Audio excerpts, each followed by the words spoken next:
Meus amigos, a Bíblia tem direção para tudo. O Senhor Deus diz: eu vou te instruir e vou te ensinar o caminho que deves agir. Em qualquer situação, você quer se livrar do pecado, peça a Deus para lhe instruir, lhe dirigir, ensinar.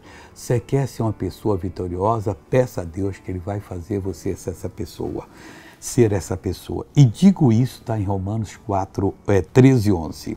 Conhecendo o tempo que já é hora de despertarmos do sono, porque a nossa salvação está agora mais perto de nós do que quando aceitamos a fé.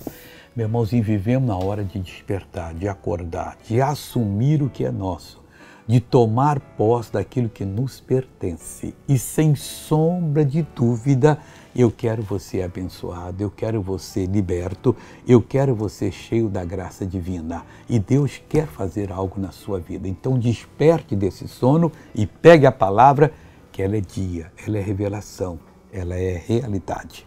Veja essa pessoa que foi abençoada, eu já oro com você. Eu entrei aqui carregada.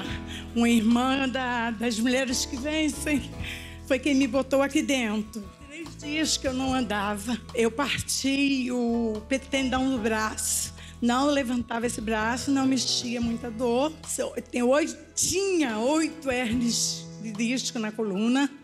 Eu não fazia assim, ó. E pra frente.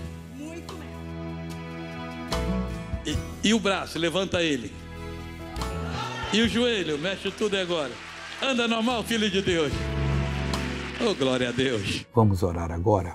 Pai, despertando do sono, nós assumimos em Cristo Jesus o nosso lugar no Teu reino.